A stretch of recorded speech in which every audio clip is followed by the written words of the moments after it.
So, you have an iPad. You purchased a digital planner thinking it'll help you manage your busy and hectic life, yet you have a hard time using it consistently to get organized. This is where I come in to help. I'm Megan, the creator of Dash Planner, and I've been digital planning since 2018. I also have an online graphic design business that I've been running solo for the past 4 years.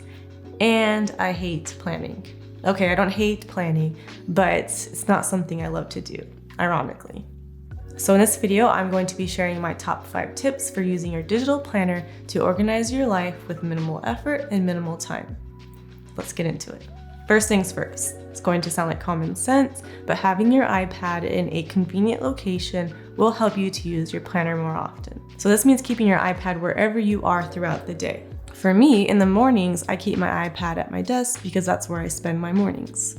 Once the afternoon rolls around, then I move my iPad with me into the kitchen, since that's where I'll be for the remainder of the day, cooking meals, spending time with the family. Having it in that location in the afternoon means I'm more likely to use it. And plus I can check recipes, watch a video while I'm cooking, stuff like that. So it's really handy to move my iPad with me in that part of the house.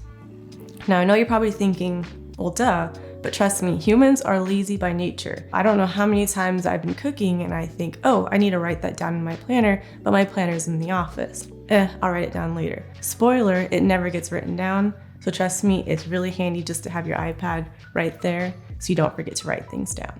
Oh, and keep it charged. These suckers drain battery whether you're actually using them or not. So it's a good habit to plug in your iPad before you go to bed at night. Piggybacking off that same idea, if you have a Mac or an iPhone, you can also download the app that you use the planner in on those devices as well. Both Notability and GoodNotes have versions for iPhone and Mac that will sync with your iCloud account so that your planner will always be updated on these devices wherever you go. This is one area where digital planning totally kicks paper planning's butt because your planner is always with you and you don't have to haul anything extra around. Now, obviously, you can't really handwrite on your iPhone or your computer, but you can use it to pull up the planner to reference something you have written down and also check off some of your boxes. Say you're at the dentist and they want to schedule your next appointment. You can whip out your phone, pull up your planner, and check your schedule from there. Or say you're at your computer getting some work done, you can pull up your planner in a separate window and check both your schedule and your work tasks. Now for my most influential tip. Set a time that you will sit down with your planner and know exactly what planning task you'd like to complete. I recommend setting one task, just one task, so you don't feel overwhelmed or a sense of dread. More than likely, once you sit down with your planner and check off that task, you'll feel a little bit of momentum and you'll be more likely to start diving into your planner and planning a little bit more. For example, on the first day of the month, this is when I sit down and do my monthly overview page. Now, I usually have a few things jotted down on the calendar page, but just sitting down and doing the monthly overview page, just that one page on the first of the month, I'm able to kind of start fresh and get my sights set on the month ahead. And then on the last day of the month, so either the 30th or the 31st, that is when I'll sit down and do the monthly review page. Just the monthly review page so that I can quickly sum up the month I just had and in a way kind of get me on a good foot moving forward. Now for weekly planning, my weeks start on Sundays, so the last day of the week, Saturday, that is when I sit down and do my weekly review page, just the weekly review page. Now I've paired this task with my evening routine, so on Saturday nights, usually when I'm winding down, maybe I'm gonna watch a movie or some TV, this is when I'll pull up my planner, just do my weekly review page and kind of close off the week before moving ahead on Sunday. Then on the next day, on Sunday, that is when I go ahead and do my weekly overview page, which is just the section next to the review page to help me kind of start brainstorming about the week ahead. I used to do both my weekly review and my weekly overview at the same time, but I found this just was kind of overwhelming. It took a lot of time, which meant eventually I just dreaded doing it and it ended up not happening as much. So by breaking these tasks up, so doing the review one day, doing the overview the next day, it is a lot easier and more manageable. Now you might need to plan further ahead, but for me in my current season of life, things are constantly changing, so this is what works for me at the moment. If you're currently overwhelmed with planning and thinking too far in the future feels a little too overwhelming for you, then I recommend trying this, just deciding what days of the month and days of the week you will sit down with your planner and just do one page at a time. Now for daily planning. This is something that I often get asked, and it's how to use your digital planner more often, say every single day. This goes back to my point of setting a time and a planning activity. For me, my work week is Monday through Friday.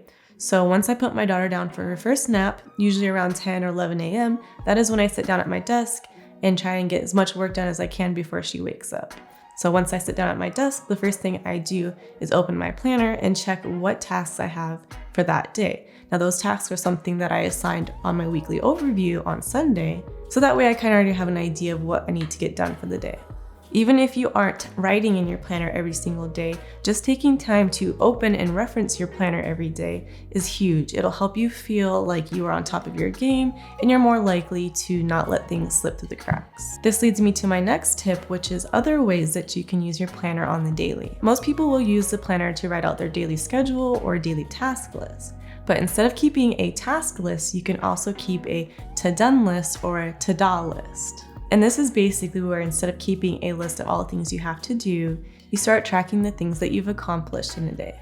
I started doing this because recently I've been feeling like I'm just running around putting fires out all day, and then come evening time, I'm like, what did I even do today? So what I've been doing is keeping track of things that I accomplished throughout the day. So if you're feeling this way too, or you're starting to feel the pressure to be super productive every day, this might be a good time to focus on all the things that you are accomplishing instead of worrying about all the little things that you still have to do.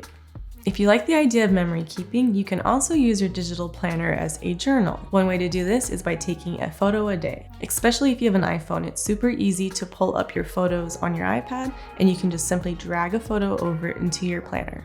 I did this every day for my daughter's first year. It only took a couple seconds, and I'm so glad I did, because now I can look back at that first year, which was a total blur, and I can relive those moments, if not just for a little bit. And I haven't done it yet, but I will be printing out those pages and putting them right into her baby book. Now lastly, one of my absolute favorite things about digital planning is the ability to copy and paste reoccurring tasks and events. One thing that used to keep me from paper planning was the dread of having to rewrite the same tasks and events over and over again. If you have the same reoccurring tasks every week or month, say your cleaning routine, laundry routine, when certain bills are due, save yourself the time and energy of rewriting these tasks and simply copy and paste them. I have the same basic tasks that I do every single week. Check the mail, pay the bills, get groceries, that kind of thing. So what I did was I typed out these tasks to make them all neat and pretty, and then I used the highlighter tool to add a dot, which will then be a checkbox. Now when I sit down to plan my week, I copy and paste all those tasks in, and boom, most of my week has just been planned out. Super simple, but such a game changer. Oh, and if you're using GoodNotes, you can add your tasks to the Elements tool to make pasting in your tasks even easier. You can also do this with larger tasks and projects. Every single month, I do a monthly newsletter and a monthly freebie. So I sat down and wrote out all the steps in my process. So now when newsletter week rolls around, all I have to do is paste in my list and I'm ready for the work week. I think one thing that can be a planning stumbling block is that when you sit down to plan and you have a blank page staring back at you, it can be super daunting, and that might be what's keeping you from using your planner more often. But if you have some of your schedule and routine ready to be pasted in, it can help give you the momentum that you need to help use your planner in a way that makes life easier and more manageable.